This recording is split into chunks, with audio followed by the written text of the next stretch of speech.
Hey, ladies and gentlemen, Mr. Star back with you again. And today we're going to be looking at Renaissance art. We're going to be talking a little bit about the changes from the classical period, which is kind of Greco-Roman or Greek and Roman, through the Middle Ages, which we just got done talking about, and then finally to the Renaissance. And so by the time you're done today, you should be able to kind of look at some of the connections between the changes we see in art and then the knowledge we start to see in the Renaissance at this period. We also have a little activity that we'll work on here in a little bit too. Let's go ahead and take a look, guys. Follow along and fill in your information on your graphic organizer here. So when we look at the big differences between what we just talked about in the last unit with the Middle Ages or the medieval period and the Renaissance, there's a lot of changes here going on, both science, culture, art, all these major changes are happening over a 100, 200, 300-year period here. And so when we look at some of these changes, when we look at the Middle Ages, people tended to be looked at as basically sinful. All right, so that was kind of the view on people, is people are just sinful in general. They also looked at the fact that the earth was right at the center of the universe. We stood right at the center, and we know that that's obviously incorrect. And finally, when we look at the Middle Ages, we talk about the idea that people were kind of born into a particular station in life, and that's where you stayed. If you were born a serf, you stayed a serf. That's just what you were. You weren't going to be moving up. You couldn't become a knight, most likely. You could not move your way up. All right, that's just kind of where you were born. And finally, we see that whatever happens, happens because that was God's plan. And that's what you were told by the church. All right. So, and that's what we get to kind of the Middle Ages. People were kind of told what to do. They didn't kind of question things. And that's just what they believed. When we look at the Renaissance, we see a lot of changes going on here. And so number one with the Renaissance is people have the ability to kind of shape the way that their life is going to turn out. Rather than just you're born into a station, that's where you stay, people had the ability to rise, or they had the ability to make their station in life better. We also see that people looked back at the Greeks and the Romans as examples of great politics and great art that they wanted to share. Remember, we talked about in the Middle Ages, learning and education really wasn't the major idea of what was going on. It was more about survival and trying to make sure that they were able to get the food they needed and not worried about education. Whereas we look at during the Renaissance period, people are starting to do better. And so we're starting to look back and look at the education process, look at different versions of politics that might be useful for their present. And then finally, we look at a person should ask questions and pursue learning. And so we're going back to that kind of Greco-Roman philosophy, that idea of you should question things. You should try to better yourself and make yourself as good as possible throughout your entire lifetime. So big differences here between the Middle Ages and the Renaissance as we see that shifting idea more towards what we saw prior to the Middle Ages, back when we looked at like the Greco-Roman period, that classical period.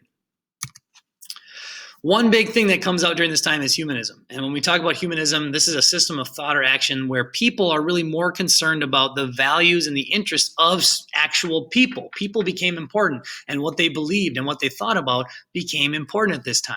And so during this time period, people began to adopt the idea of humanism that we could probably understand nature. We could start to understand nature by simply using logic and by really studying nature and understanding it better. And we see this idea of humanism being reflected not just in the works of literature and art at this time, but also in just society itself. This idea that individual achievement is important and we should reflect on those ideas.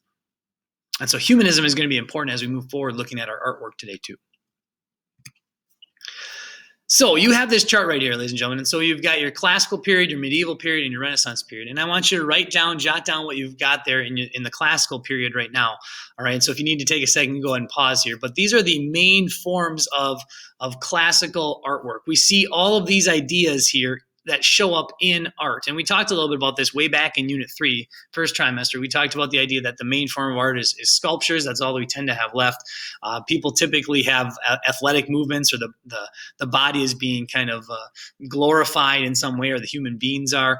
If we look closer at some of these things, we look at they don't really have a whole lot of emotion on their face, typically in classical or Greek artwork. They tend to be either wearing either nude or wearing a toga, which was obviously customary for that time as well. And we see it's very realistic in their art form.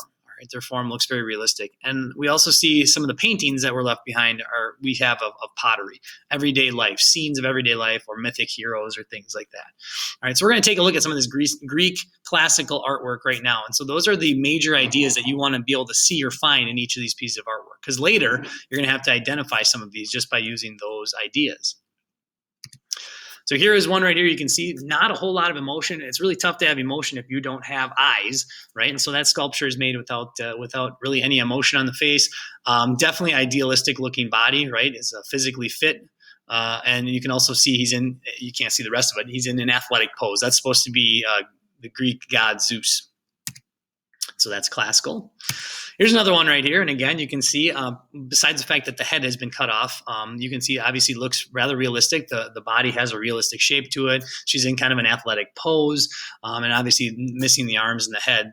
Looters probably took those and brought them to museums or sold them on the black market long ago. But this piece of artwork is still pretty stunning when we look at the idea of it. And then you can see she is wearing a toga here as well. And so those are some of your ideas that we see from that Greek classical artwork we just talked about. Here's kind of an earlier work. And again, you can see they're wearing togas, not really any expressions on the faces. And again, kind of idealistic looking bodies in general, right? Not really in athletic movements this time, but still realistic looking. And then here we see some of the Greek pottery, a little bit different, but you can still see they're in sort of athletic movements, and the bodies are proportional. And if you look at the faces, really no emotion on those faces either. Right. So those are your examples of Greek and classical artwork there. And so we're going to continue on, guys, looking at medieval artwork. Now you've got these 5 ideas kind of pop up in all medieval artwork. We tend to see that it's religious in nature. A lot of times you'll see it's a major Christian figure of some kind, Jesus or Mary. We see that it tends to be two-dimensional. It looks much less realistic than the classical or even the Renaissance when we see that. We also see large exaggerated figures. So like maybe their head is really big or they're really large, or one of the people in the pictures is really large. Again, no emotion, and because a lot of this was commissioned by the Catholic Church, they will typically be fully clothed in their pictures here.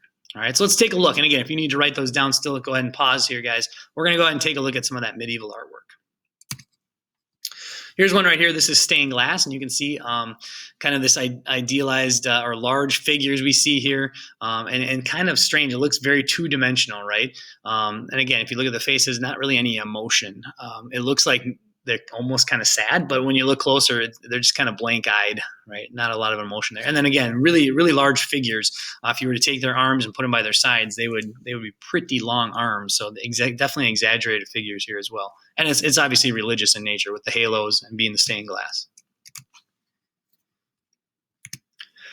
The next one we have here is looking at kind of an interesting one. Obviously, we said almost always going to be fully clothed. One exception, we tend to see Jesus sometimes will not be fully clothed. So definitely religious in nature.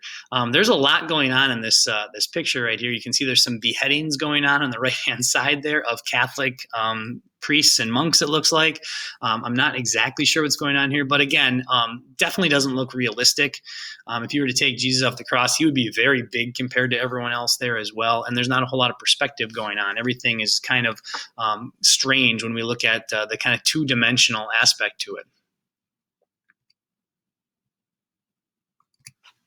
Here's another one. Again, this is kind of one of those icon or iconoclastic pieces of art here. We can see this is supposed to be Mary and Jesus, and when we look at that, you can see a bunch of angels flanking them as well.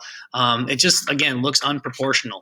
It doesn't quite look right. And if you were to see Mary, if she stood up, she'd be very tall, right? So definitely that two-dimensional look, no emotion on the faces, and then that kind of large iconic person in the middle there.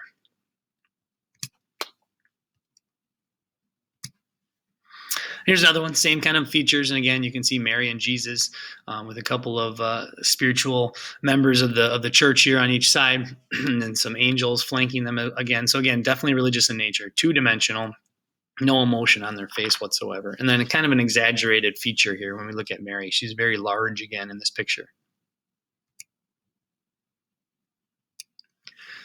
And then lastly, this is just to show that it's not all paintings. There are obviously sculptures in all of these different types of artwork as well. This is definitely a Renaissance piece. Again, it's supposed to be Mary and Jesus. And if you look close, there is no emotion on their faces. And you can see that obviously fully clothed, it's religious in nature. So we see the same ideas that we've seen in all the paintings we've just looked at. Here's kind of an early work, and this is kind of similar to the paintings we just saw, only it's a sculpture, right? Kind of built into a wall. And again, that's supposed to be Mary and Jesus in the middle. She is very exaggerated compared to everyone else, very two-dimensional like, even though it's three-dimensional object, still looks kind of two-dimensional like the way it's been created, right? And we see that there really is, if you look closely, no emotion on the faces either. Finally, we get to our Renaissance artwork. And so these are your main factors that we will see whenever we talk about Renaissance art. Make sure you write those down as well in your chart there. We're looking at, tends to be, there's a lot of religious work in the Renaissance, but also some secular work. It doesn't always have to be religious. It might be non-religious in the Renaissance period. We see that there will usually be perspective, so that things in the background look further away than things in the foreground. That's something that comes out with the Renaissance artwork here. It does still look realistic, more similar to like what we saw with the classical Greek period, but we will see emotion on faces in the Renaissance period. Greek and Roman landscapes tend to be in the background, so kind of lush green backgrounds typically.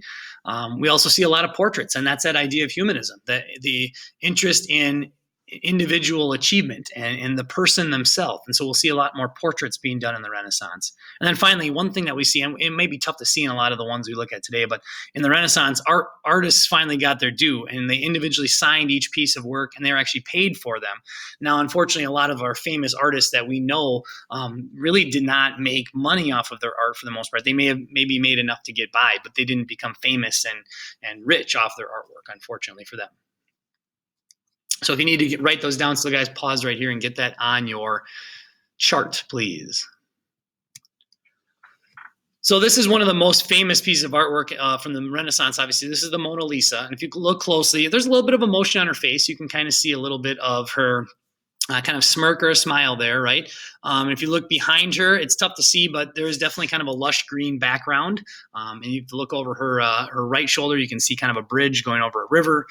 So that's that kind of Greco-Roman background there. And again, she looks realistic. We're using perspective because that little bridge over her shoulder is obviously smaller than it would be if it were in the foreground. Right? Here's another one. This is called the Virgin on the Rocks. And if we look back again, you've got that kind of a river running into this little cave that they're sitting in. That's supposed to be Mary with a couple, it looks like an angel there as well. I'm not sure if that's supposed to be Jesus or not, I guess. But looking at it here, you can see that definitely looks realistic. If you look closely on her face, there's some emotion there. And if you look at the other faces as well. And again, we're using perspective.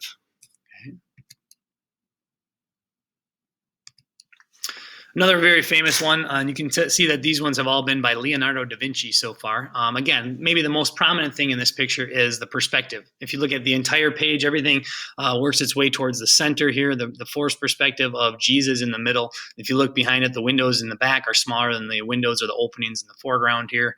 And again, it looks realistic. There is some emotion on the faces here as well. Here's some of the other drawings of Da Vinci. So you look closely, obviously he was quite the inventor. You've got a cannon in the upper left-hand corner there that he invented, multiple barrel cannon. There's a self-portrait of him in the lower left. He got into anatomy and autopsy as well, and you can see the heart. And unfortunately, one of the people they autopsied was a pregnant woman who had died, and they got the chance to see what the baby looked like inside before it was born. And then you also have his famous helicopter design up there as well in the upper right. So inventor, definitely a Renaissance man, as they called. He was inventor, scientist, artist, all these different fields that he worked in. He also did these drawings as well, the anatomy and the idea of showing that our human body and the way our wingspan is similar to our height, basically. This is another famous one here. This is the Sistine Chapel, the roof of it, and you probably recognize at least some of it, or not the middle section, which is right here. And this was done by Michelangelo. He actually hated this job because he ended up having to lay on his back for weeks and weeks on end, drawing and painting on the ceiling. But this is supposed to be God giving life to Adam, and people have gone back and said maybe it was intentional that he made God and all the angels in heaven kind of look like a human brain. If you look closely there, you might be able to see kind of the outline of a human brain. And there's one of his other famous pieces of artwork as well. That's supposed to be David. That's the name of it. And again, sculpture, just like we saw with the other, realistic looking. Not necessarily emotion on the face, but kind of a throwback to Greco-Roman period. All right, so ladies and gentlemen, we're going to go ahead and get into this activity here, and we'll talk a little bit more about it here in just a second. But what I want you to look at is you're going to be using that information that you just had a second ago.